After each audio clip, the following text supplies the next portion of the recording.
가톨릭 뉴스 매거진 열린 세상 오늘.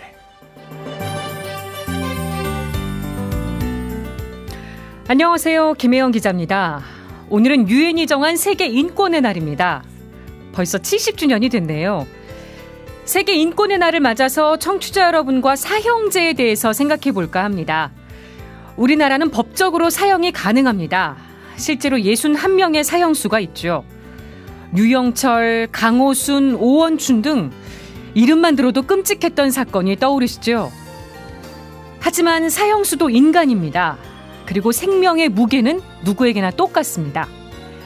인간이 인간의 생명을 빼앗을 권리가 있을까요? 사형수의 생명을 빼앗는다고 해서 모든 일이 완벽하게 끝이 날까요? 그동안 7번이나 발의됐다가 폐기된 사형 폐지 법안 20대 국회에서 다시 기대를 해봐도 될지 사형제도 폐지에 앞장서고 있는 더불어민주당 금태섭 의원 만나보겠습니다. 가톨릭교회는 오래전부터 사형제도 폐지에 힘써왔는데요. 그동안 어떤 노력을 기울여왔고 또 앞으로 어떻게 힘써 나갈 계획인지 서울대교구 사회교정 사목위원장 현대일 신부님과 이야기 나눠봅니다. 실제로 사형수였던 분은 사형제도 폐지에 대해서 어떻게 생각할까요? 사형 선고를 받았다가 20년 만에 출소한 이석수 요아킴 씨와의 인터뷰도 준비했습니다. 열린 세상 오늘, 지금 바로 시작하겠습니다.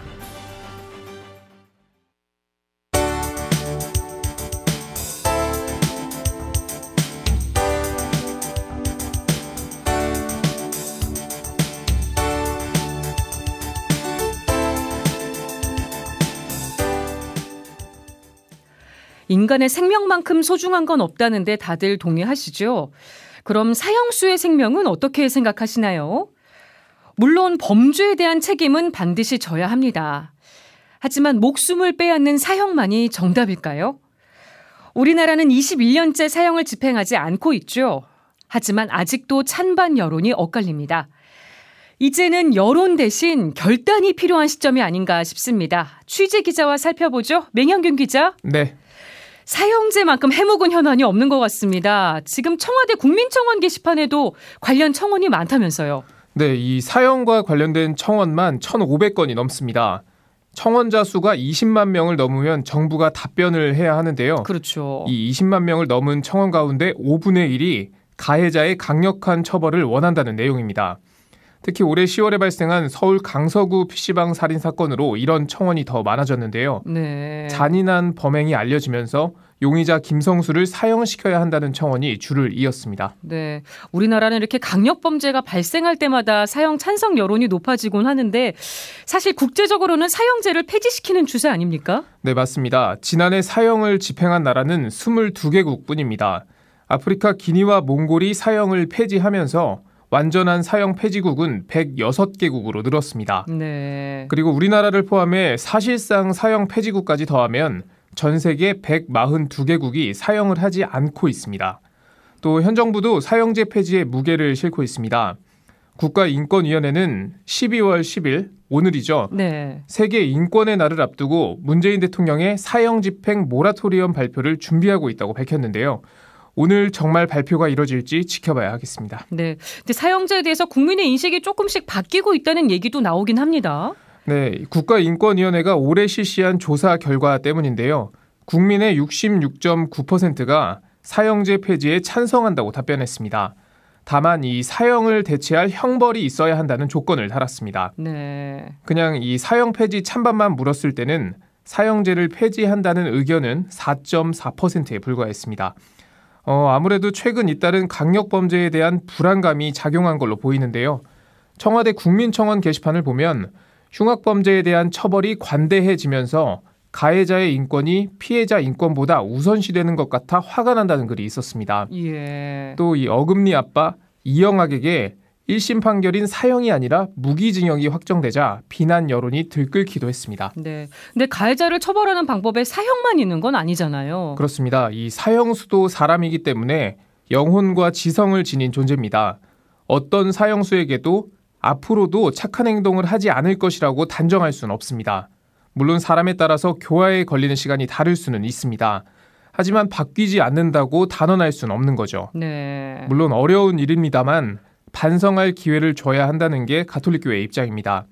무엇보다 생명을 뺏을 수 있는 권리는 누구에게도 없다는 점을 교회는 강조하고 있습니다. 사형제 대안으로 거론되는 게 종신형 아닙니까? 네, 이 절대적 종신형과 상대적 종신형으로 나눠볼 수 있는데요. 절대적 종신형은 평생 교도소에 있는 겁니다. 감형도 가석방도 없이 영원히 교도소에서 생활하는 형벌인데요. 인위적으로 생명을 빼앗진 않지만 영원히 사회와 단절됩니다. 그래서 이 절대적 종신형을 두고 살아있는 채로 관에 넣는 격이라는 비판이 나오기도 합니다. 네, 프랑스는 상대적 종신형을 택했군요. 네, 이 프랑스와 미국 일부 주에서 채택한 방식인데요. 특정 기간이 흐르면 가석방할 수 있도록 하는 방식입니다. 예를 들어서 25년이 흐르면 법 집행 경과 후 가석방이 가능하도록 하는 방식인데요. 네. 하지만 우리 국민의 법 감정상 상대적 종신형은 지금은 조금 어려울 수 있습니다. 그래서 일단 절대적 종신형을 채택하고 향후 상대적 종신형을 도입하는 절충안이 거론되고 있습니다. 네, 절대적 종신형이든 상대적 종신형이든 이제 피해자 가족들을 보다 세심하게 지원하는 게 꼭 필요해 보입니다. 네. 범죄를 막지 못한 우리 사회의 책임도 분명히 있는 거니까요. 네, 맞습니다. 네, 맹 기자 잘 들었습니다. 네. 열린 세상 오늘 청취자 여러분과 함께합니다. 문자는 샵1053입니다. 100원이 부과되고요. 또 휴대전화로 방송 들으시는 분들은 빵톡으로 무료 참여가 가능하니까요. 사형제에 대한 생각들 많이 보내주시기 바랍니다.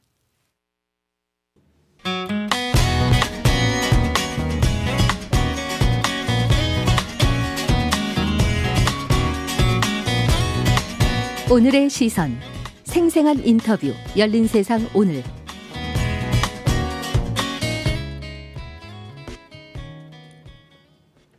사형 폐지 법안은 지금까지 7번 발의됐습니다. 하지만 본회의엔 한 번도 가보지 못했고요.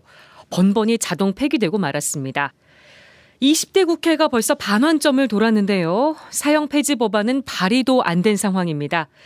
사형제도 폐지를 주장하고 계신 분이죠. 더불어민주당 금태섭 의원 연결해 보겠습니다. 의원님 안녕하십니까? 네, 안녕하십니까. 우리나라는 20년 넘게 사형을 집행하지 않았습니다만 법적으로는 사형제가 유지되고 있습니다.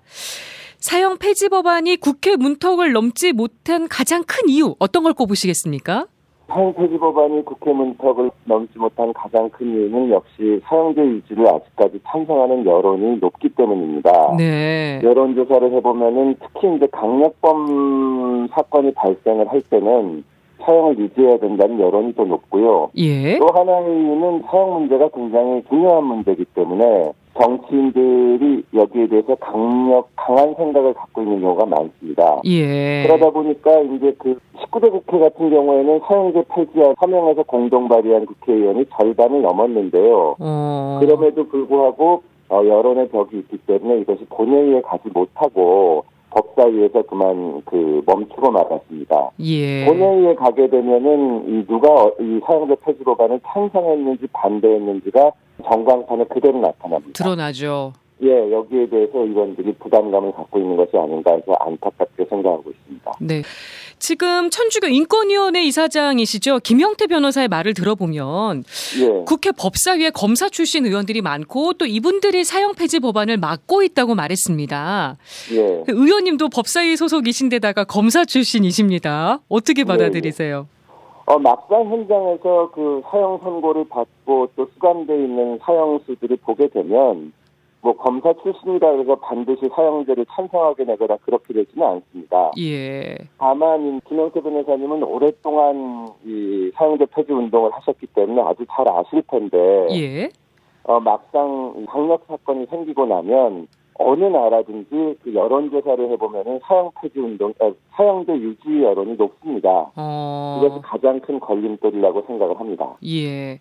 의원님은 그럼 어떤 계기로 사형제도 폐지를 주장하게 되신 겁니까? 실제 이제 이 사형수들의 이야기를 검사 생활하니까 많이 알게 됐는데, 예. 실제로 사형이 선고되고 또 집행까지 된 사례를 쭉 읽어보다 보면, 예. 과연 시대와 그 사회 상황에 상관없이 사형제와 또 무기징역을 나누는 분명한 선이 있는지가 의문입니다. 그러다 보면은 예를 들어서 현재 선고가 됐다면은 사형을 안 당할 수 있는 사람이 한 10년 전, 20년 전에는 사형 선고를 받고 또 집행되거나 이 사형수로서 수감되어 있는 경우를 보거든요. 예. 그럼 사람의 생명을 빼앗는 것은 정말 우리 사회가 극형을 선고하는 것인데 이것이 시대에 따라서 변할 수 있다. 그리고 또 더욱 중요한 것 중에 하나는 여러 가지 사례를 보다 보면 실제로 분명한 오판이 있습니다. 예. 네, 그러면 이제 그 징역형을 살거나 하는 경우에는 이것이 오판이 밝혀지면은 오랜 세월이 지난 후에라도 최소한 석방하거나 이렇게 밝힐 수가 있는데 억울하게 사형을 받은 사람은 그것을 못 밝히게 돼 있거든요. 예를 들어서 제가 대학에서 법학을 전공할 때 저희 교수님이 사형수 오희용 이야기라는 책을 저희한테 전해주셨습니다. 예. 오희용이라는 사람은 이제 3명을 살해한 죄로 사형 선고를 받고 실제 집행까지 된 분인데요. 예. 사형장에서 본인이 진짜 억울하다. 이런 일을 저지른 적이 없고 판결이 잘못된 거다. 그래서 이 판결을 선고한 사람들한테 저주가 내리기를 바란다. 그러면서 집행을 당했습니다. 예. 근데 이 기자가 굉장히 자세하게 추적해서 그 사건을 책으로 냈는데요. 책을 잘 읽어보고 기록을 검토해보면 이 알리바이가 분명히 성립을 합니다. 예, 그래서 명백히 이 사건은 오심인 것이고 우리 역사상 또 외국에서도 실제로 저지르지 않은 죄로 사형을 선고받고 집행까지 된 사람이 상당히 많습니다. 예. 그러다 보면은 이런 사형은 해서는 안 된다는 생각이 들게 되고요. 그리고 무엇보다도 우리나라가 이제 그 여러 과정을 거치면서 민주화가 되어 왔는데 민주국가에서 가장 중요한 것이 인간의 존엄성이고 예. 그 인권의 가장 기본이 되는 것이 생명권입니다. 그런 것을 생각하다 보면 최소한 우리가 이제는 사형은 폐지해야 될 때가 되지 않았나. 국가가 사형을 집행하면서 살인을 금지할 수 있는 것은 아니지 않나. 그런 생각을 자연스럽게 갖게 됩니다. 네. 근데 하필 얼마 전 의원님 지역구에서 발생했던 이 PC방 살인 사건 때문에 사형제가 다시 거론되기도 했습니다. 맞습니다. 이 예. 정치인으로서 사형 폐지 주장하는 게 쉽지만은 않으시죠? 예, 그렇긴 하지만 지금 과거와 조금 달라진 것이 현재도 여러 강력 사건이 있기는 해도 예전에는 사형제 폐지하고 유지 여론조사를 해보면 항상 유지가 높았는데요. 그랬죠. 최근 여론조사들을 보면 가석방 없는 종신형을 우리가 시행하든지 하게 되면 그때는 사형제를 폐지해도 된다는 여론이 상당히 높습니다. 예. 시대가 변하는 것이고요. 그리고 예를 들어서 프랑스 같은 데 예를 들어보면은 거기도 사형제 유지해야 된다는 여론이 대단히 높았는데 정치인들이 결단을 내려서 폐지를 해서 지금 상당히 오랜 기간 동안 사형이 폐지가 되어 있는 상태인데요. 예. 현재 그것을 뒤집어서 다시 사형을 해야 된다는 여론은 없습니다. 결국은 시대가 우리 사회도 사형제를 법적으로 폐지하는 쪽으로 갈 거라고 확신하고 있습니다. 네, 올해 10월 달이었죠. 사형제 폐지 국제규약 가입 촉구 결의안을 대표 발의하셨는데요. 네. 요건 어떻게 처리되고 있나요? 예, 지금 올해 10월 4일에 시민적 및 정치적 권리에 관한 국제규약 제2선택의정서 가입 촉구 결의안이라는 것을 냈습니다. 네. 유엔에서는 이제 세계 각국의 사형제를 폐지하라고 권고하고 있는데요. 현재 이 촉구안은 11월 12일에 외교통일위원회에 상정돼서 논의 중에 있는 상황입니다. 예. 국민들께서 잘 모르실 수가 있는데 국회에 있다 보면 외국 대사분들이 오셔서 대한민국도 사형을 폐지하자 이런 권유를 많이 하십니다. 예. 제가 얼마 전에 호주 대사님하고도 만나서 이 얘기를 했는데요. 세계 각국이 사실은 대한민국에서 사형을 집행하건 폐지를 하건 큰 상관이 없을 것 같은데도 예. 이것이 인권 문제이기 때문에 대단히 강력하게 우리나라의 사형 폐지를 권유를 합니다. 이렇기 때문에 국제관계를 봐서라도 사실상 인권 후진국에 머물지 않고 인권 선진국이 되고 국제사회의 일원으로서 자리를 잡으려면 우리가 유엔에서 권유하는 정도의 인권 규약에는 다 가입을 해야 되는데 사형 문제 때문에 이 인권 규약에 저희가 가입을 지금 못하고 있는 상태입니다. 예, 사형제도가 폐지될 경우에 대체 형벌로 종신형이 거론되고 있습니다. 맞습니다. 근데 종신형도 감형이나 가석방이 없는 절대적 종신형 또 가석방이 가능한 상대적 종신형으로 나뉩니다. 예. 종신형 논의는 어떻게 가져가야 된다고 보세요? 일각에서는 가석방이 없는 종신형이라는 것은 결국 죽어서만 이제 교도소에서 나올 수 있는 것이기 때문에 예. 이것은 교화의 가능성도 현저히 낮아지고 또 당사자에게는 아무런 희망을 줄 수 없는 것이 아닌가.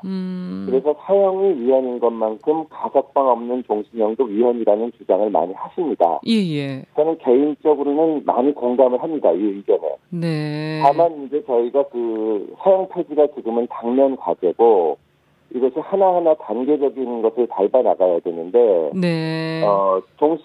가석방 없는 종신형을 도입해야만 사형을 폐지할 수 있는 여론이 지금은 높습니다. 그렇게 나오고 있죠. 일단은 그 가석방 없는 종신형을 논의를 해보고 사형이 폐지가 되면 다시 한번 그것을 논의해야 되지 않나 싶습니다. 예. 외국의 예를 보더라도 사형을 폐지하면서 가석방 없는 종신형을 도입을 했다가 나중에 다시 가석방 없는 종신형도 위헌이라는 결정이 나오는 국가들이 꽤 있습니다. 그렇군요. 예. 지금 미집행 사형수가 61명이라고 합니다.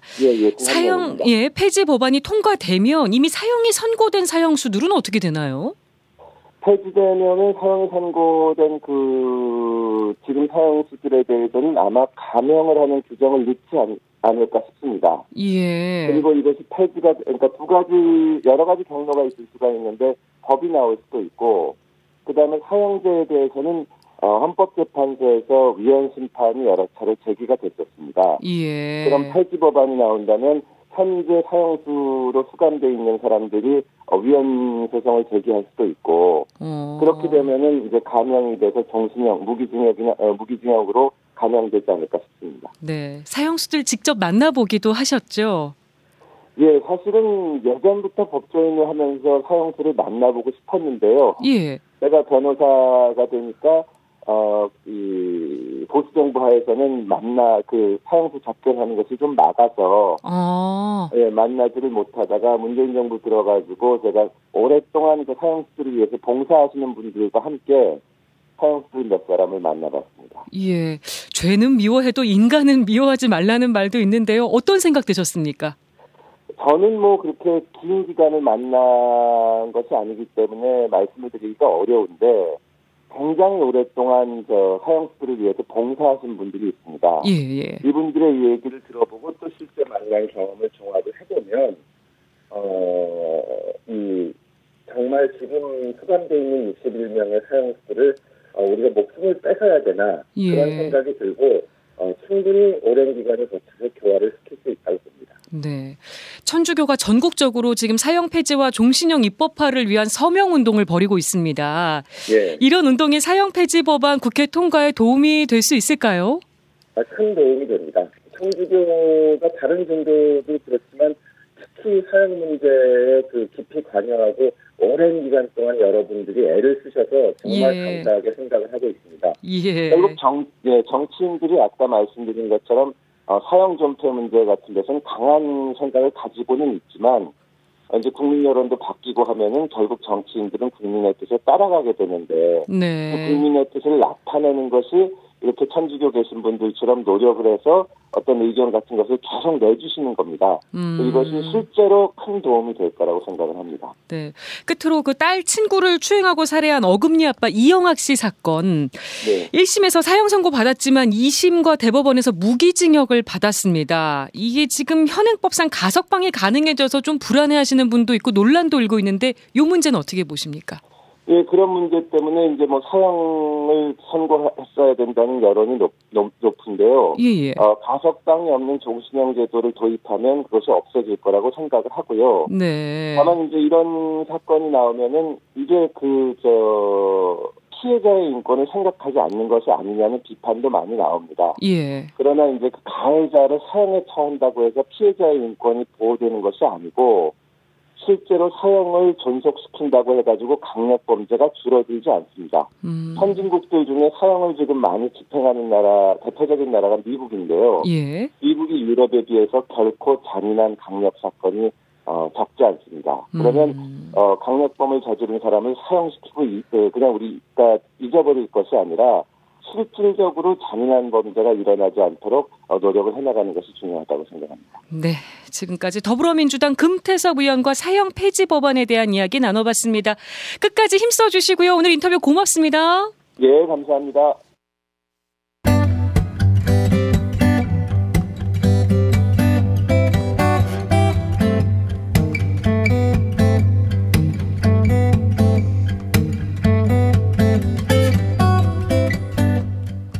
네, 방송 토크로 김민태 대건 안드레아님께서 어제 인천교구 신천성당에서도 사형 폐지 운동 서명하셨다고 아마 같이 참여를 하셨던 모양입니다.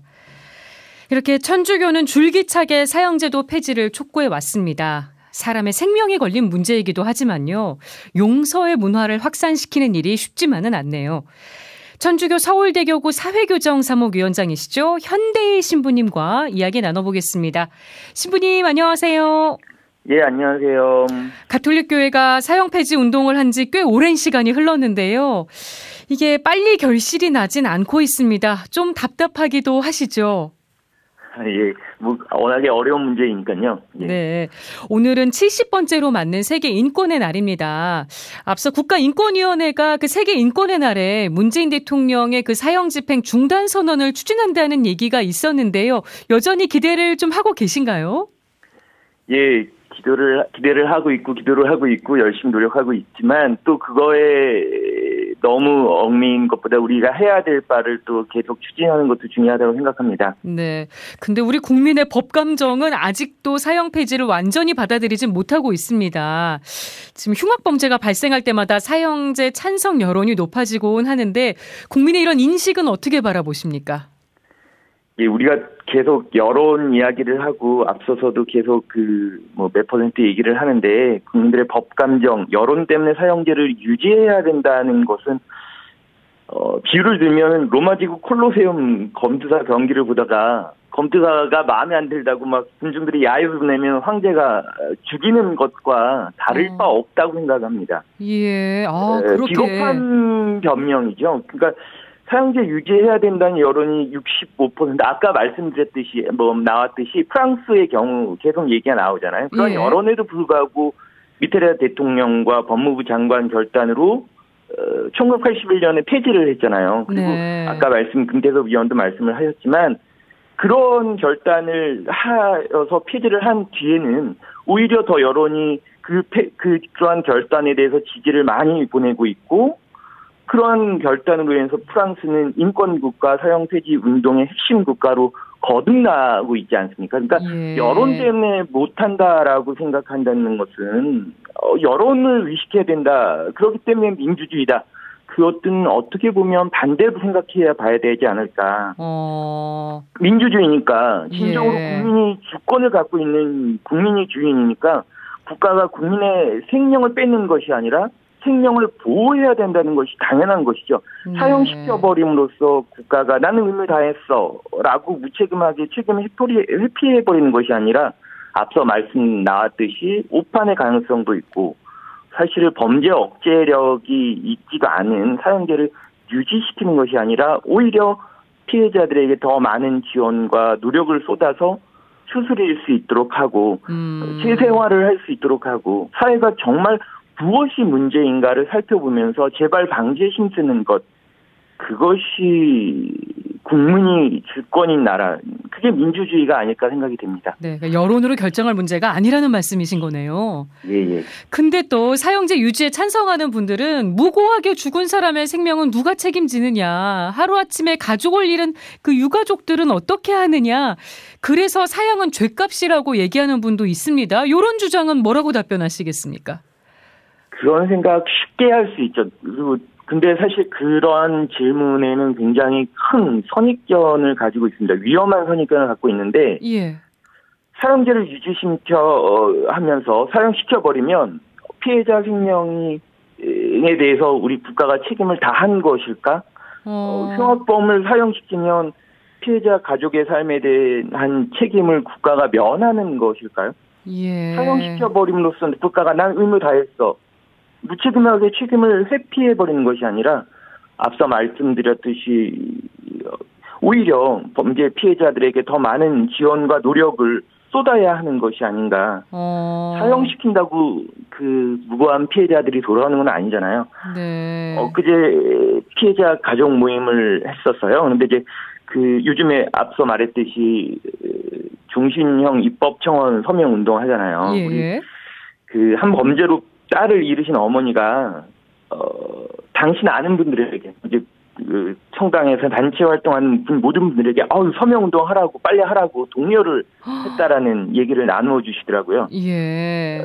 피해자 가족들은 당연히 사형제 지지할 거라고 생각하는 것이 아니라 그 피해자 가족 언급하면서 사형제 유지 운운하는 것이 진정으로 사형 피해자들을 돌보고 지원하고 상담할 수 있는 제도를 만들고 실질적 도움을 될 수 있는지 확인해 보아야 되는 것이 선행되어야 된다 생각됩니다. 예. 괜히 피해자 생각하는 척하면서 사형을 하는 것은 또 다른 살인하는 것이고 또 다른 피해자를 만드는 것이라고 생각합니다. 네. 사회를 국가를 그리고 보복하는 깡패 조직으로 만드는 것이고 그러한 국가에 세금을 내는 것은 너무 과격한 표현일 수 있겠지만 우리 국민을 청부살임하는 사람으로 만드는 것과 다를 바 없지 않을까 생각이 되기도 합니다. 예, 실제로 사형수들을 자주 만나고 계신 걸로 알고 있습니다. 전부 그렇진 않다고 해도 죄를 진심으로 뉘우치고 반성하는 분들 계시긴 하죠. 예, 제가 매주 금요일마다 우리 사형수를 만나고 있는데 정말로 오랜 시간 만나면서 계속 조금씩 변화하고 사랑을 정말로 반성하고 그 변화하는 모습들을 보면서 이것 그냥 너무 쉽게 그 전에 20년 전, 30년 전에 있었던 일로 사람을 죽이는 것이 옳은 것인가라는 생각을 다 해보곤 합니다. 예. 근데 어쨌든 여론조사 결과를 보니까 대체 형벌이 있다는 걸 전제로 사형 폐지에 찬성한다는 의견이 이제 절반을 넘었습니다. 이 부분은 긍정적으로 보시나요?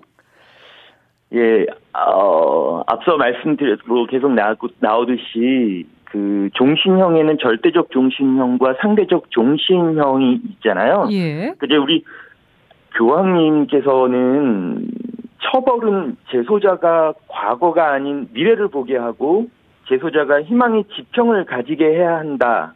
그렇지 않으면 그 처벌은 고문이라고 말씀하셨습니다. 예. 절대적 종신형은 감옥에서 평생 살라고 하는 건데 사실 감옥 그 독고방이라는 상태가 이 두 평이 안 되잖아요. 누우면 손바닥 몇 평 안 남아요. 몇 점이 안 남고 창문은 우리가 생각하는 것처럼 뭐 창살이 있고 그래서 뭐 거기에 햇빛이 들어오고 그렇게 생각하지만 실제적으로는 창살도 없고 자살할까봐 거기에 목매달아 죽을까봐 창살도 없고 정말 우리 뭐 펜싱 마스크처럼 촘촘한 철판 그래서 바람도 거의 들어오지 않는 그 상태에서 거기서 살고 거기서 죽으라는 건데 그거는 거기에 희망을 가질 수 있는 게 뭐가 있을까? 정말로 고문이 아닐까? 앞서 말씀드렸듯이 뭐 금태섭 위원도 말씀하셨듯이 그거는 어떠한 한 단계로 넘어가야 되지. 지금 궁극적이라는 것은 희망을 둘 수 있는 상대적 종신제로 나아갈 수 있어야 되지 않을까. 예. 현재 사형수들 중에서는 70대도 있거든요. 그분들이 거기서 계속 놔두게 하는 건 정말로 가혹한 형벌이지. 고문이지요. 네. 그분들이 나와줘서 다시 무슨 죄를 지을 수 있을까요? 정말로 앞으로 나아가야 될 것은 상대적 종신형이 아닐까 생각이 됩니다. 네, 사형수 분들이 신부님 만나면 어떤 얘기 제일 많이 하시나요? 뭐 어떤 얘기라기보다 전 우리 고급 얘기 나누고 뭐 그 어떻게 살았는지 얘기하고 일상적인 이야기하고 친구처럼 얘기 나누는 것이죠. 뭐 그런 얘기를 하면서 친구가 되는 것이고 우리 저뿐만이 아니라 우리 봉사자들이 함께 친구가 되어주면서 이들이 정말 마음이 열리고 그러면서 나도 정말 살아볼만 하구나라는 생각을 하는 것, 희망을 갖게 하는 것이 저희들 역할이고 그것이 우리 사회의 역할이 아닐까 생각됩니다. 네, 신앙에 의지하고 계신 분들도 꽤 계시죠? 그렇죠. 예. 네. 아까도 그 범죄 피해자 가족 모임 하고 계시다고 얘기해 주셨는데 이 피해자 가족들의 치유를 위해서 정부가 더 나설 부분은 없을까요? 그 정부가 지금 사실은 그 범죄 피해자들을 위해서 기부가 있는 걸로 알고 있지만 너무나 형식적으로 이루어지는 것들이 많기 때문에 네. 그것이 실질적으로 이루어질 수 있도록 더 많은 노력을 해야 될 것이고 상담이 이루어질 수 있도록 노력해야 될 것이고 물질적인 지원만이 아니라 정서적인 지원도 여론도 조성을 해야 될 것입니다. 단순히 여론 때문에 사형을 유지한다는 것만이 아니라 범죄 피해자들에게 대한 관심과 지지를 이끌 수 있도록 노력해야겠죠. 네, 낙태죄 폐지 때도 그렇고요. 또 사형제도 폐지와 관련해서도 그렇고요. 가톨릭 교회가 이 서명운동을 여러 번 했고 또 하고 있는데 서명운동을 넘어서 더 실천적인 움직임이 필요하지 않느냐 이런 얘기도 있습니다. 신부님 생각은 어떠십니까?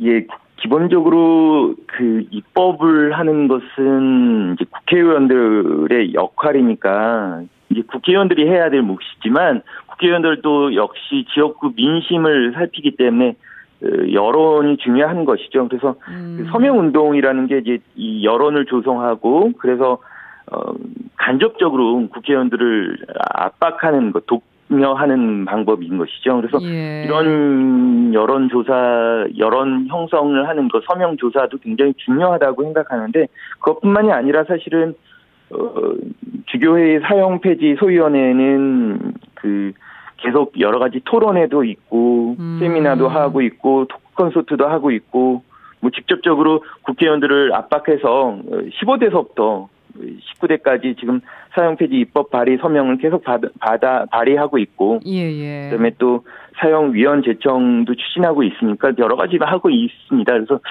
참 어려운 일이지만 시간이 걸리고 또 정치인들에게 이렇게 압박을 할 수 있는 것이 중요하지 않을까 생각됩니다. 네, 끝으로 신부님이 생각하시는 용서란 무엇인지도 궁금합니다.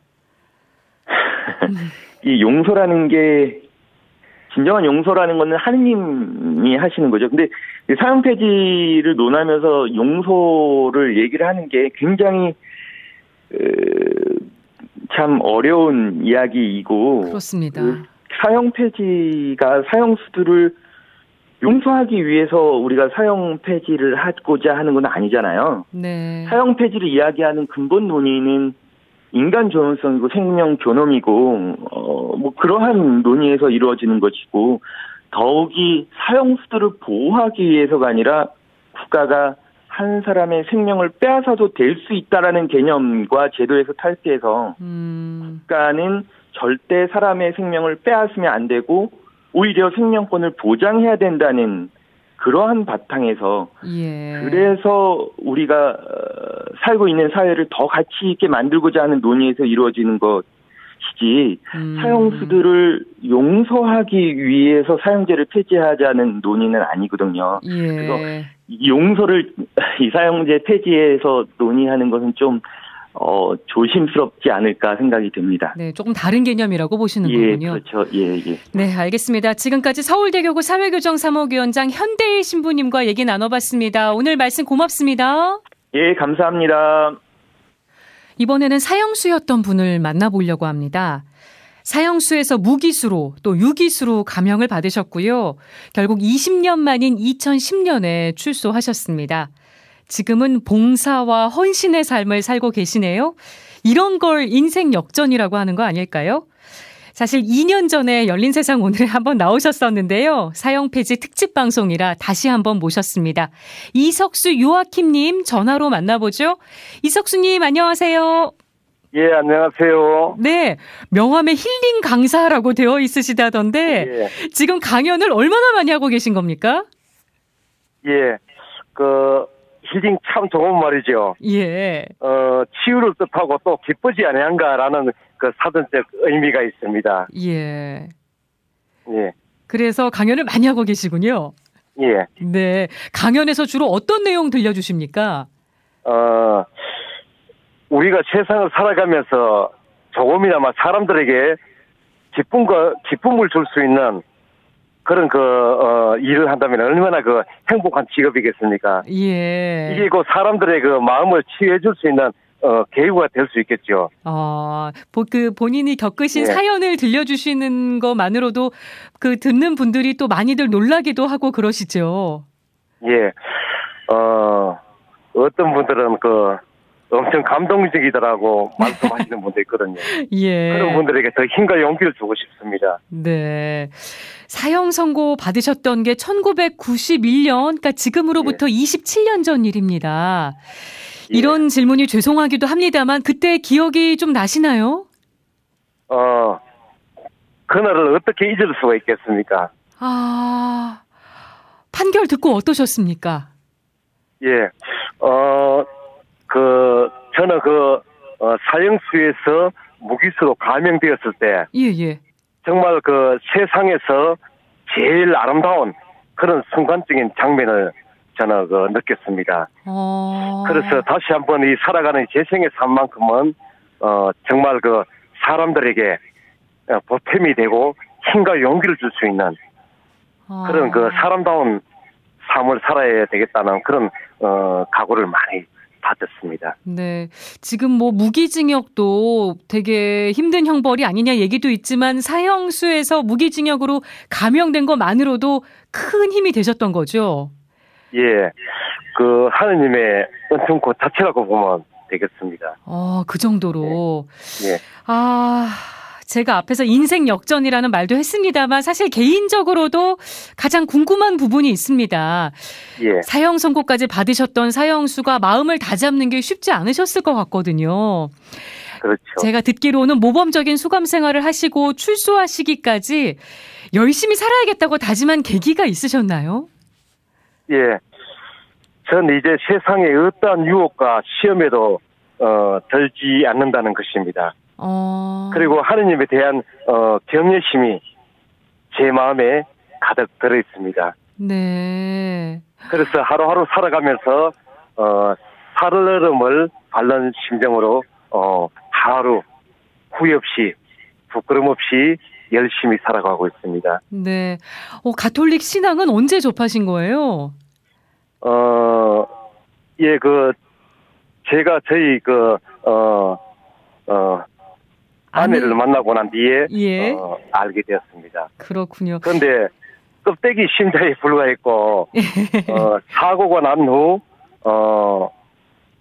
참 징역을 시작하면서 하느님께 절실히 부르짖고 그때 절실히 하느님을 영접하고 주님의 뜻대로 정말 거듭나는 삶을 살아야 되겠다는 그런 생각을 많이 가지고 했던 기억이 나네요. 네.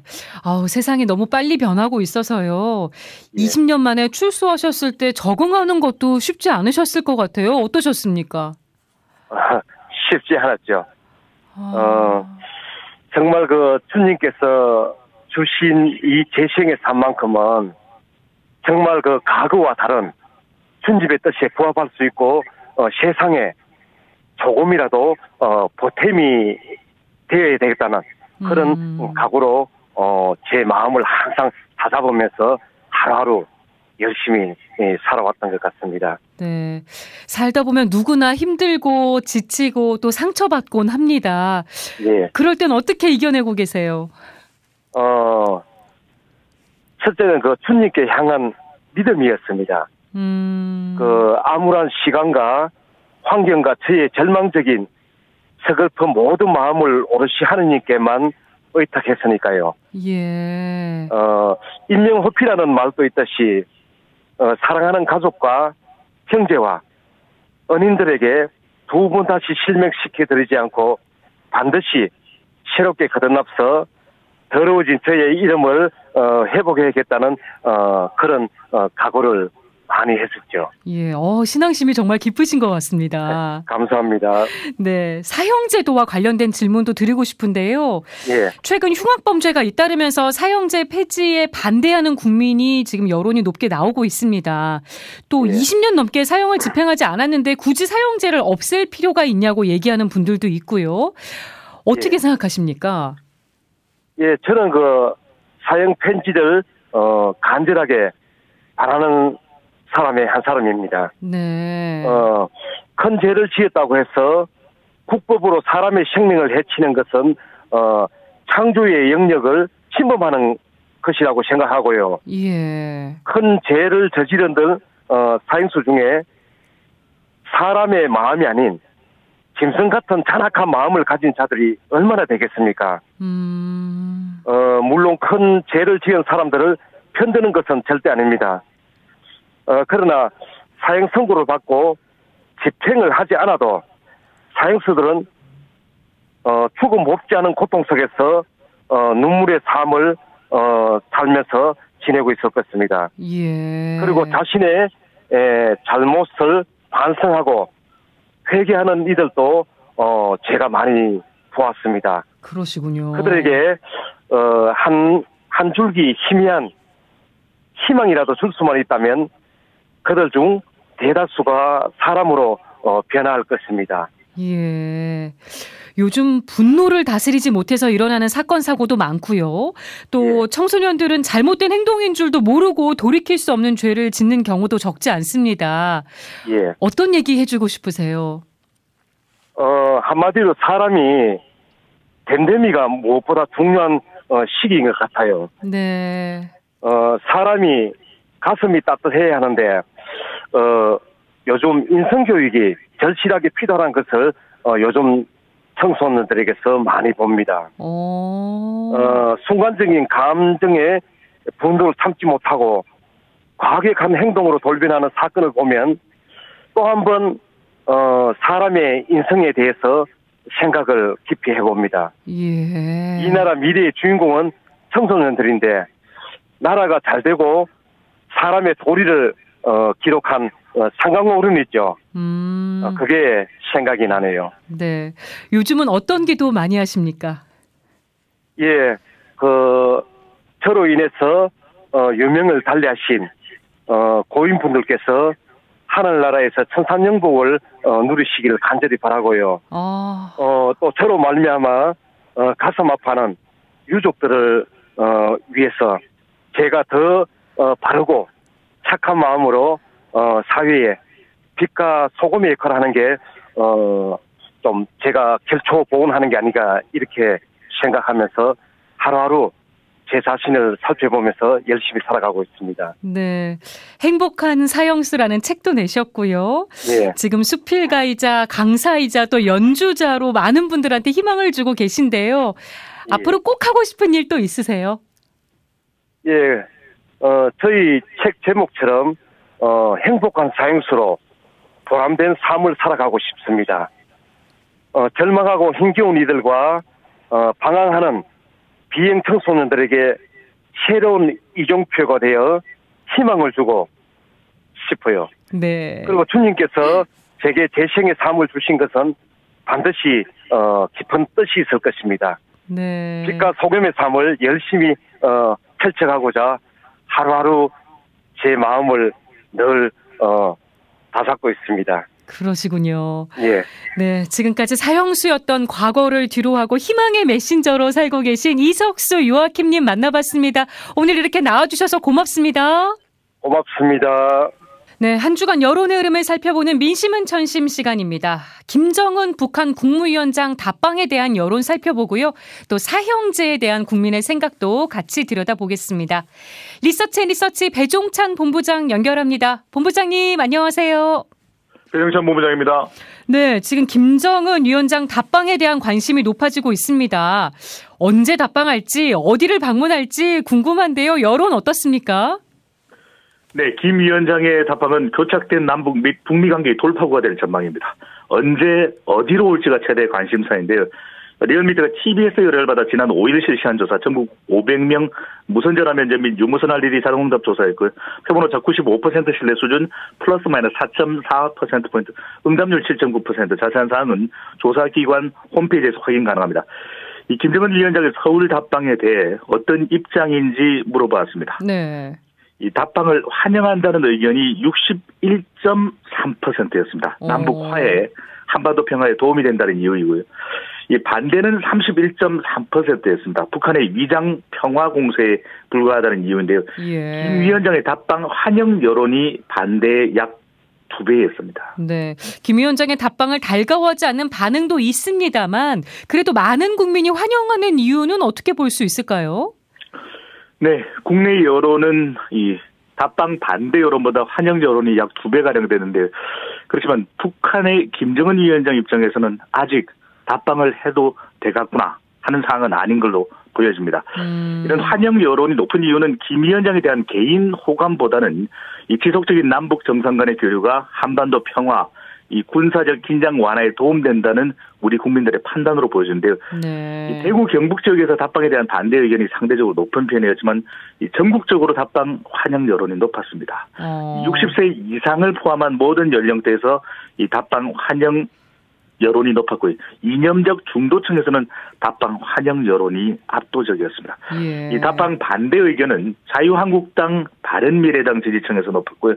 이 보수층에서도 답방 반대 여론이 높게 나타났습니다.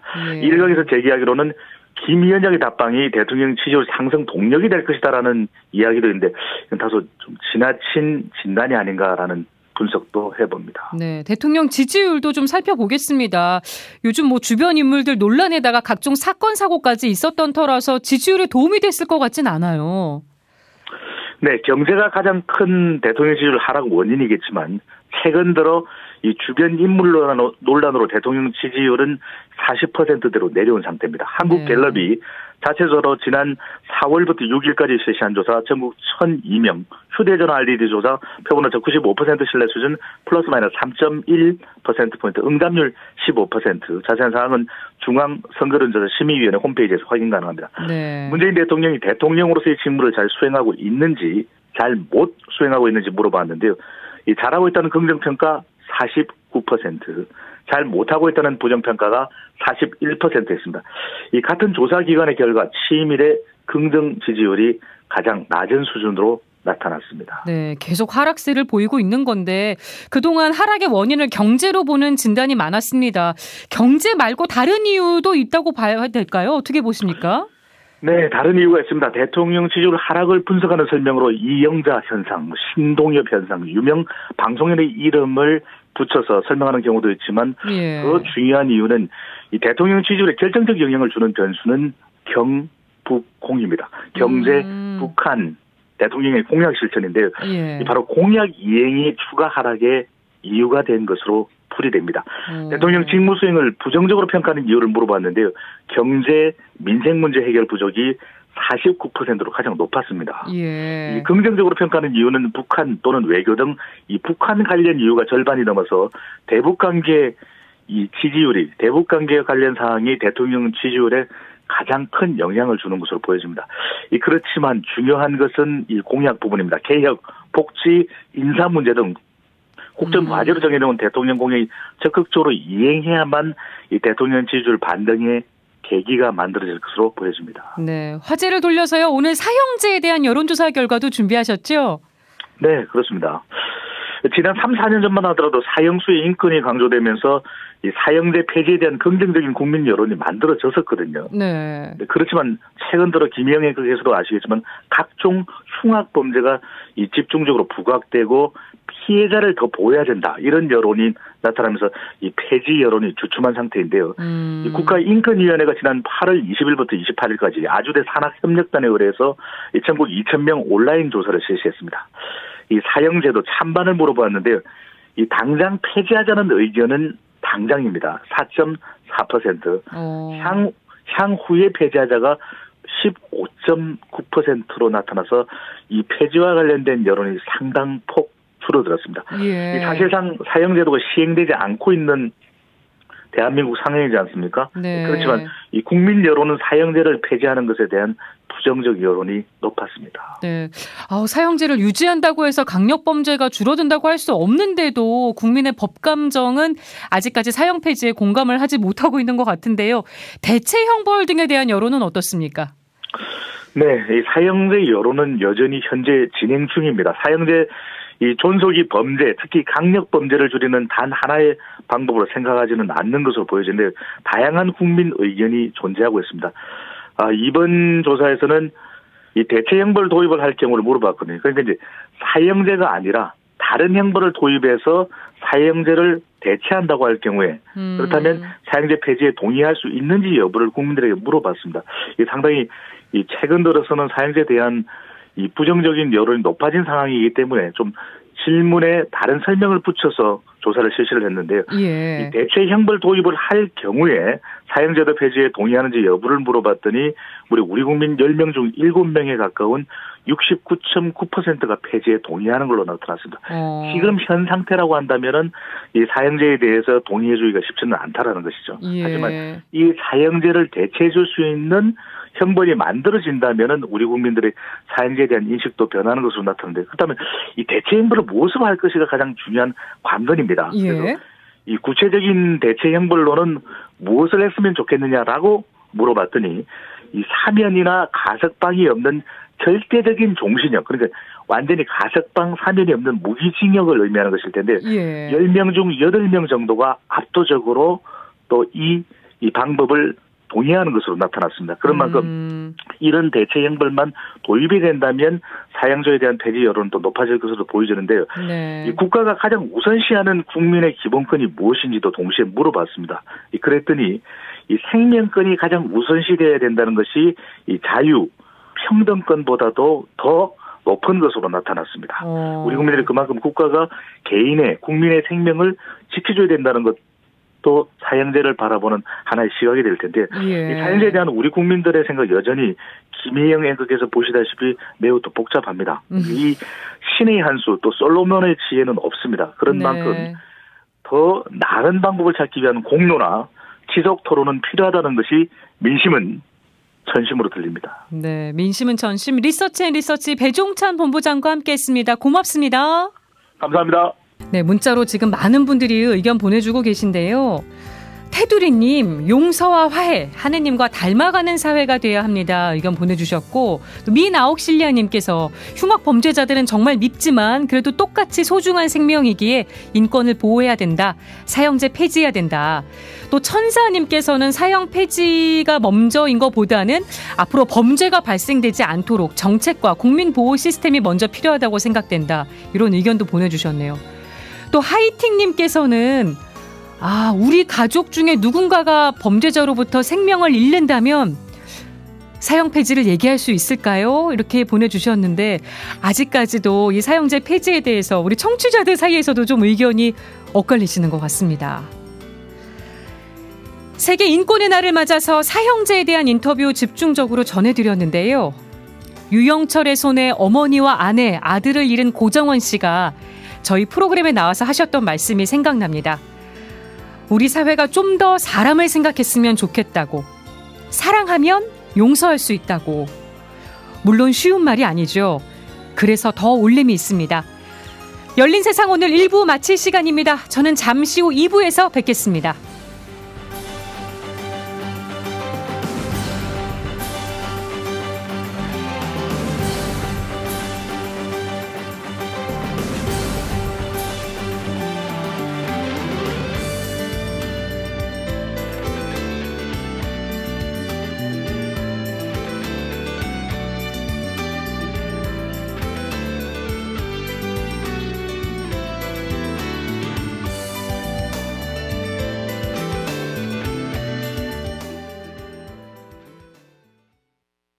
CPBC FM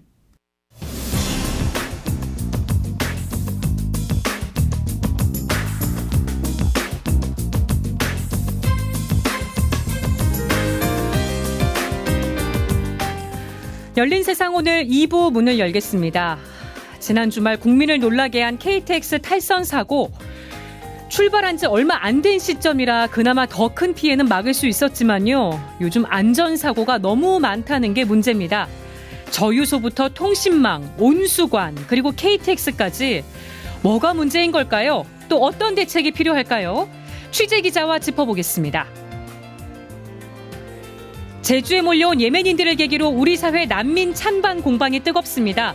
어제 인권주의를 지내면서 난민을 주제로 열린 세미나 소식 준비했습니다. 또 지난주 금요일에 열린 수원교구 사제서품식 소식도 전해드립니다.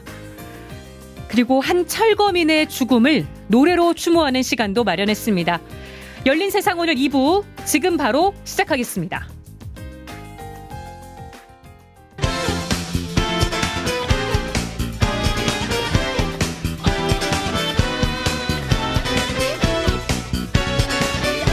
가톨릭의 눈으로 바라봅니다. 열린 세상 오늘.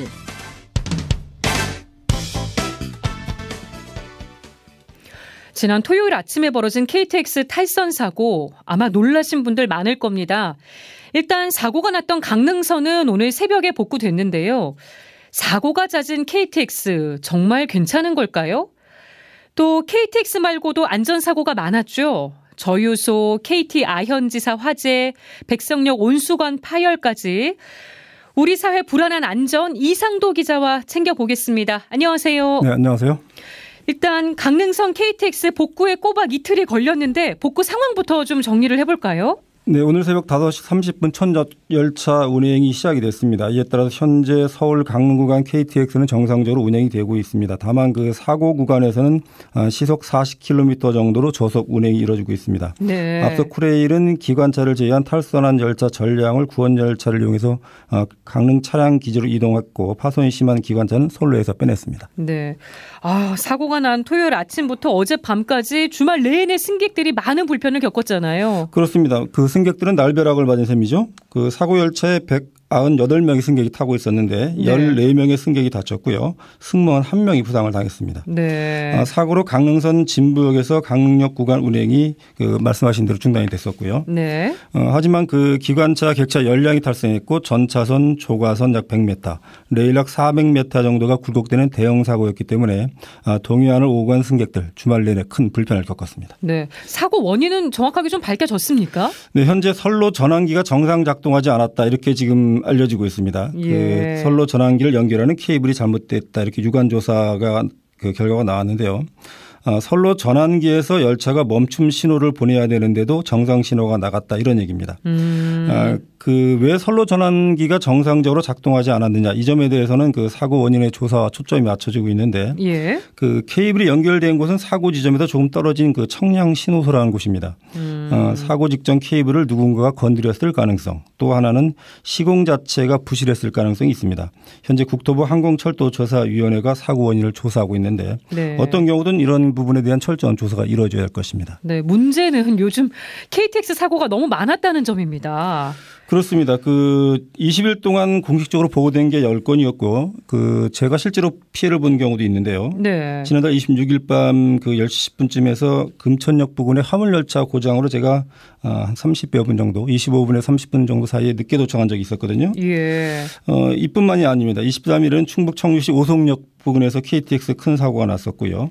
19일에는 서울역에서 KTX가 선로 보수 작업을 하던 굴착기를 들이받은 사고도 있었고요. 예. 지하철 분당선이 고장이 난 적도 있고 호남선 그 하남역이라는 곳이 있는데 이곳에서는 도색 작업을 하던 근로자가 새마을 열차에 치여서 숨지는 일도 있었습니다. 사고가 너무 많았는데요. 코레일에서 왜 이렇게 사고가 많이 나는 걸까요? 아시다시피 코레일이 노사분기가 잦았던 조직이었죠. 그래서 현 경영진은 그 취임 이후 노사 문제를 먼저 풀었는데 네. 그러면서 그 생산성과 조직의 기강이 이에 따라오지 못했다는 지적을 받고 있습니다. 실제로 오송역 사고 이후 본부장과 부장 4명을 직위를 해제하는 강수를 뒀는데 결과는 강릉 사고였습니다.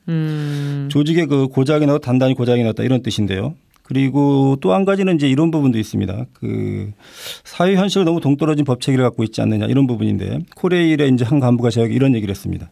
최근 주 52시간 실시 이후 현장 근로자들이 일을 제대로 하지 않는 것 같다.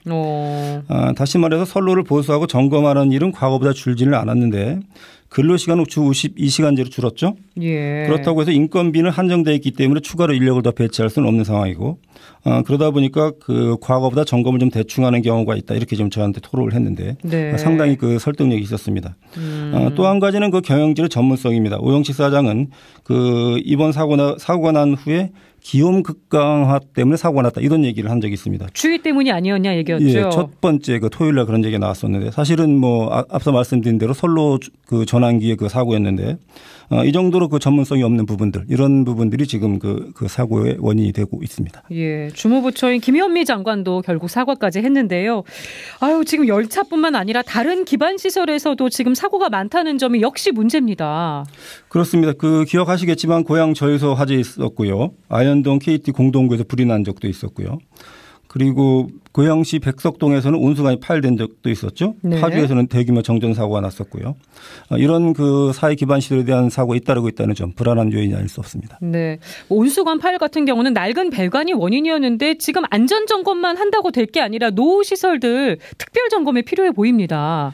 그렇습니다. 지금 최근 사고가 났던 고양 열수송관을 예를 들어보면요. 그 최근 이제 열수송관에서 그 사고가 모두 8건이 났습니다. 이 중에서 7건이 20년 된 이상 된 노후관이었고요. 네. 그 일개 신도시인 고양과 분당 등이 이제 건설된 지가 어느 30년이 돼 가는데 말씀드린 대로 이제 그 보수 공사가 필요한 시점이 도래한 거죠. 이 문제를 게을리할 경우에는 그 저유소 화재라든지 KT 화재, 온수관 파열 같은 이런 그 사고를 피하기는 어려울 것으로 보입니다. 네, 안전 문제 너나 할 것 없이 다 같이 더 꼼꼼하게 챙겨야 될 것 같습니다.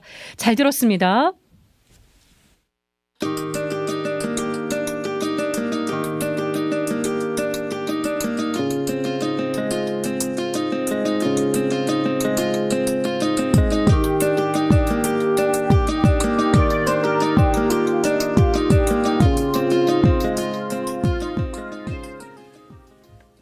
어제가 인권주일이었죠. 인권을 제대로 보장받지 못하고 있는 사회적 약자들이 많은데요.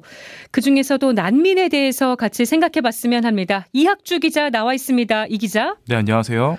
난민이라고 하면 제주 예멘인들 떠올리는 분들 많으실 겁니다. 찬반 논쟁이 지금도 이어지고 있는데요. 가짜 뉴스도 많지 않았습니까? 네, 맞습니다. 가장 대표적인 것이 무슬림 난민들은 이슬람 국가를 건설하기 위해 또 이를 위한 테러를 목적으로 이국한다는 건데요.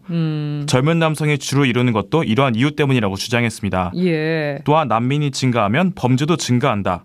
난민 한 명당 매달 138만 원의 혈세가 생계비로 지원된다. 이러한 가짜뉴스들이 인터넷이나 SNS를 통해 유통됐습니다. 네, 전부 다 사실이 아닌 걸로 드러난 거잖아요. 네, 우선 138만 원의 생계비 지원의 경우 5인 가구로 산정하고 주는 거거든요. 예. 그러니까 5명이 받는 액수를 1명씩 받는다고 잘못된 오해를 불러일으키는 거죠. 1인 가구일 때는 매달 43만 원을 받게 됐는데요. 네. 현재 우리나라 1인 가구의 최저 생계비는 67만 원입니다. 이 지원금은 난민들이 편안하고 행복한 삶을 살라고 주는 것은 아니고요. 난민 심사를 기다리는 동안 최소한의 생계를 유지하라는 취지로 이해하겠습니다. 예. 그나마 이 지원금도 난민 신청자에 한해 처음 6개월만 받을 수 있고요. 난민으로 인정된 사람 가운데도 지원금을 받는 것은 4%에 불과합니다. 네, 나머지 이야기도 마찬가지로 사실이 아닌 거죠. 네, 난민이 증가하면 범죄도 증가한다는 이야기도 사실이라고 보긴 어렵습니다. 아직 국내에서 난민의 범죄와 관련된 연구나 통계 자료가 없어서 정확히 알 수 없고요. 살인, 강도, 성폭력 등 5대 강력범죄를 기준으로 외국인 가해자 중에서 가장 많은 것은 중국인이었습니다. 네, 난민들이 많은 중동 국가들은 기타 국가로 분류되었는데요. 모두 1% 안팎이었습니다. 예. 예멘인 난민 가운데 30대 젊은 남자가 가장 많은 것은 사실입니다. 하지만 이는 무슨 테러나 공작을 하기 위해서가 아니고요. 반란군에게 강제 징병을 당할 위기가 많기 때문에 도망친 거라고 보시면 되겠습니다. 네, 그래도 어쨌든 난민에 대한 국민의 인식이 아주 긍정적인 것 같지만은 않습니다. 네, 올여름에 난민에 반대하는 청와대 국민청원에 70만 명이 넘는 참여자가 몰렸잖아요. 네. 역대 국민청원 가운데 가장 많은 숫자였고요. 또 대대적인 난민 반대 시위가 벌어지기도 했습니다. 실제로 여론조사 결과 예멘 난민 수용에 반대한다는 응답이 50%를 넘기도 했습니다. 네, 우리 국민들이 이런 생각을 갖고 이런 태도를 보이는 이유는 뭘까요? 네, 아마 근본적으로 우리 사회 저변에 깔린 배타성 때문인 것으로 보입니다. 전 세계 사회과학자들이 모여 창립한 비영리단체 세계 가치관 조사 자료에 따르면요. 다른 인종에 대한 편견이 심한 순으로 보면 우리나라가 전체 조사 국가 59개국 가운데 51위였습니다. 아주 뒤쪽에 있네요. 네, 그렇습니다. 이웃나라 일본과 중국이 10%인 것에 비교하면 확연히 높은 수치입니다. 외신은 한국이 순혈주의와 단일민족이라는 것에 국가적 정체성으로 받아들이기 때문이라고 해석했고요. 예. 또 동남아 이민자의 유입으로 인한 사회 문제와 일본과의 뿌리 깊은 대치관계도 원인으로 지목됐습니다. 네, 마침 이주민과 난민에 대해서 열린 주교회의 정의평화위원회 세미나에 다녀왔다면서요? 네, 이번 세미나에서는 이민과 난민, 평화를 찾는 사람들이라는 주제로 우리가 극복해야 할 배타와 혐오에 대해 이야기했는데요. 가톨릭 교회가 난민에 대해서 공식적으로 어떻게 가르치고 있는지, 가톨릭 신자로서 난민 문제에 대해서 어떤 입장을 견제해야 하는지 알 수 있는 좋은 배움의 장이었습니다. 네, 난민에 대한 가톨릭 교회 가르침 간단하게 요약하면 어떻게 되나요? 제가 성경 한 구절로 요약해 보겠습니다. 너희와 함께 머무르는 이방인을 너희 본토인 가운데 한 사람처럼 여겨야 한다. 그를 너 자신처럼 사랑해야 한다. 너희도 이집트 땅에서는 이방인이었다. 레위기 19장 34절 말씀입니다. 네, 하느님은 원래 그곳에 살던 원주민이든 이방인이든 모두 보살펴 주시는 분이잖아요. 예. 모든 인간은 하느님의 형상으로 창조됐기 때문입니다. 따라서 교회도 사회에서 배제된 이들, 즉 난민을 돌볼 책임이 있는 겁니다. 네, 가톨릭 교회가 바라보는 난민은 세상보다 범위가 훨씬 더 넓다면서요. 네, 일단 유엔 난민기구에서 말하는 난민의 정의에 대해 먼저 말씀드리겠습니다. 1951년에 스위스 제네바에서 채택된 난민협약에 따른 건데요. 인종과 종교, 국적, 그리고 특정 사회집단의 구성원으로서의 신분이나 혹은 정치적인 의견의 이유로 박해를 받을 우려가 공포로 인해 자신의 국적국 밖에 있는 사람들을 난민이라고 말합니다. 네. 하지만 가톨릭 교회는 60년도 더 된 난민법의 한계를 지적하면서 난민의 범주를 더 넓게 보고 있습니다. 전쟁 피해자와 잘못된 경제정책의 심각한 피해자, 또한 자연재해 피해자도 난민에 포함돼 국제적인 보호를 받아야 한다는 입장입니다. 예. 또한 공포를 겪고 있지만 국경을 넘지 않은 국내 실향민도 아울러야 한다고 보고 있습니다. 예. 예멘인이 실제로 세미나장을 방문했다고 들었습니다. 분위기가 어땠나요? 네, 제주에서 사담 압둘라흐만 씨라는 젊은 남성분이 오셨는데요. 밝은 표정으로 담담하게 자신의 이야기를 풀었고 모두들 경청하는 분위기였습니다. 네. 사담 씨는 어릴 적 비행사의 꿈을 꿨지만 끝나지 않는 전쟁 때문에 결국 이렇게 난민이 돼버리고 말았다고 자신을 소개했습니다. 예. 또한 다리 한쪽이 심각하게 다쳐 목발을 짚고 다녔는데요. 직장에 있던 건물이 폭격에 맞아 붕괴되면서 추락해 다쳤다고 합니다. 아이고. 그런데 병원에 입원해 있는 동안 전투로 인해 부상을 입은 것으로 오해를 받았고 혹시나 있을지도 모르는 징집을 피하기 위해서 부모님이 돈을 모아서 예멘 밖으로 탈출시켰다고 합니다. 네. 그렇게 탈출한 사담 씨가 유일하게 갈 수 있던 나라인 말레이시아에서 진통제로 연명하면서 한 달을 식당에서 설거지하면서 일하고 또 한 달을 요양하는 그런 삶을 이어갔고요. 네. 그러다가 제주도가 예멘인에게 무비자 입국으로 열려있는 것을 알게 됐고 제주도에서 만난 한국인의 소개로 제주교구 이주사목센터 나오미를 알게 됐고 도움을 받아서 수술을 2차례나 받게 됐다고 합니다. 다행이네요. 네네. 사담 씨는 나오미 센터에서 집도 마련해주고 음식도 제공해준다며 감사를 표했고요. 한편 2년 반 동안 부모님을 뵙지 못해 예멘에 있는 가족이 그립다면서도 지금 열심히 한국어를 공부 중이고 뭔가 해내고 싶어서 열심히 노력 중이라고 밝혔습니다. 네, 난민 문제 가톨릭 신자로서 어떻게 봐야 될지 짧게 한 문장으로 정리해 볼까요? 네, 이번에도 성경 구절을 빌려보겠습니다. 너희는 내가 굶주렸을 때 먹을 것을 주었고 내가 목말랐을 때 마실 것을 주었으며 내가 나그네였을 때 따뜻이 맞아들였다. 마테오복음서 25장 35절의 말씀인데요. 네. 우리도 난민과 이민자에게서 예수님을 만나게 될지도 모르겠습니다. 그렇군요. 이학주 기자 잘 들었습니다. 고생했습니다.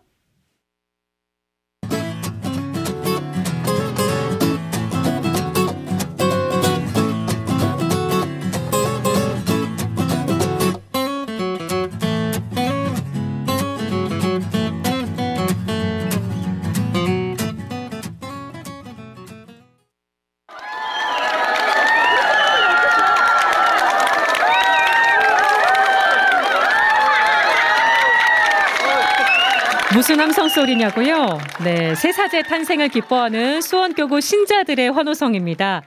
지난주 금요일 수원교구에서 13명의 새 신부가 탄생했는데요.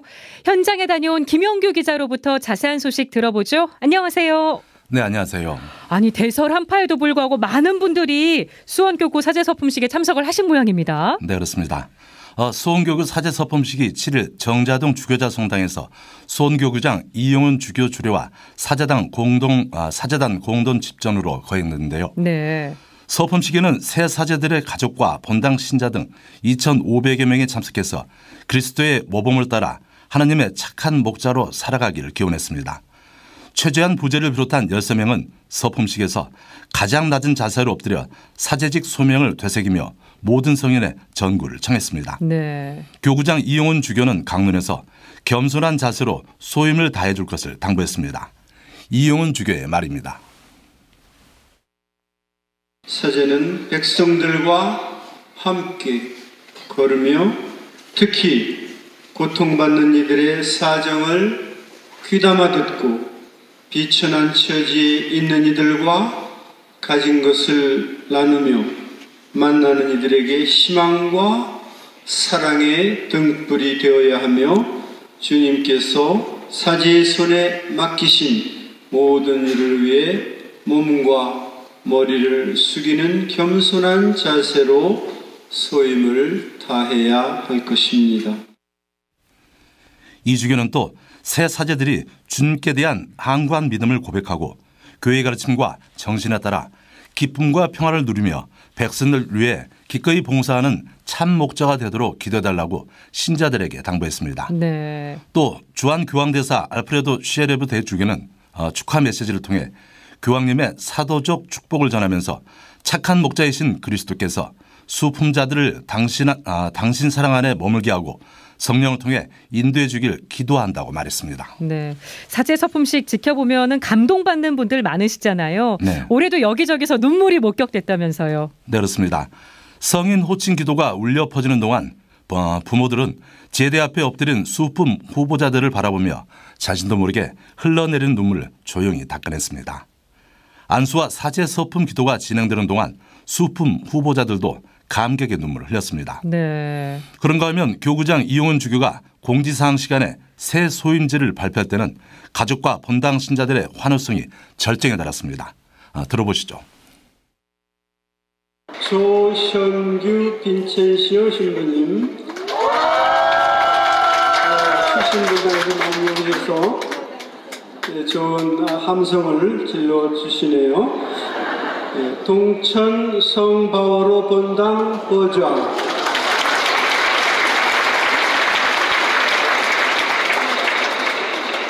김의진 안드레아 신부님,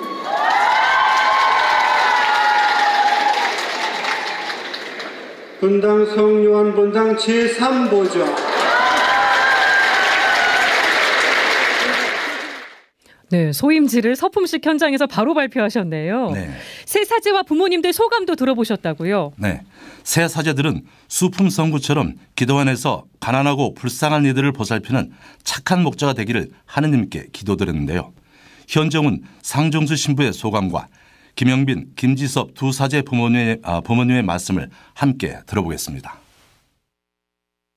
지난 7년 동안 신학교에서 배워온 것들 이제는 신자분들께 삶으로 실천하면서 더 가깝게 또 낮은 자로 겸손한 모습으로 다가가는 신부로 살아가도록 하겠습니다. 예수님께서 저 일생 동안 저를 사랑하셨고 또 사랑하는 사람을 만드시기 위해서 저에게 여러 은인들을 보내주셨습니다. 저도 그 사랑을 떠올리며 그 사랑을 실천하도록 또 전달하도록 노력하겠습니다. 당신의 뜻대로 당신이 원하시는 대로 기쁘게 양떼들과 함께 행복한 삶을 살아갔으면 좋겠습니다. 새 사제이신 이완 신부님은 앞으로 좀 사랑이 많으시고 좀 넉넉한 그런 신부님이 되셨으면 좋겠습니다. 새 사제들은 오는 18일부터 새 소임지에서 보호자 신부로 활동하게 됩니다. 네, 수원교구 사제 서품식 소식 들어봤습니다. 잘 들었습니다. 네.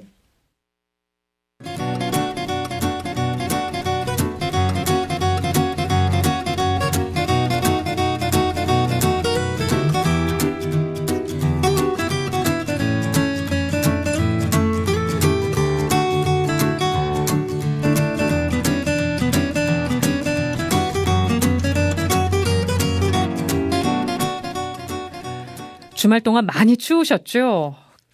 두꺼운 옷에다가 장갑, 목도리, 모자로 꽁꽁 싸매도 칼바람을 피할 수가 없었는데요.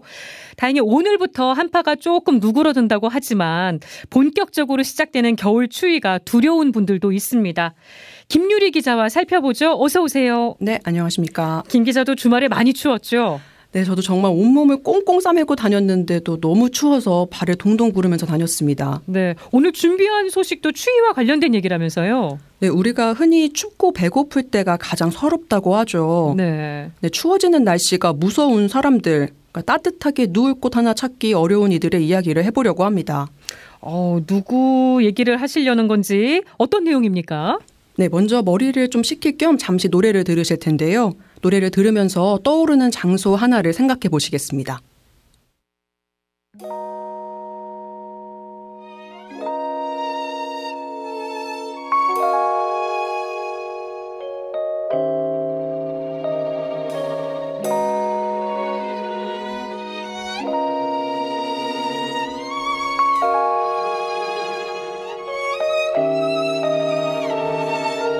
우리 집에 매일 나 홀로 있었지. 아버지는 택시 드라이버 어디냐고 여쭤보면 항상 양화대교.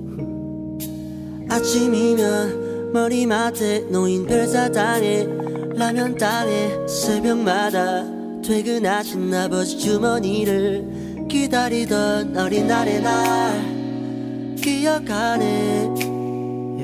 엄마 아빠 두 누나 나는 막둥이 귀염둥이 그날의 날 기억하네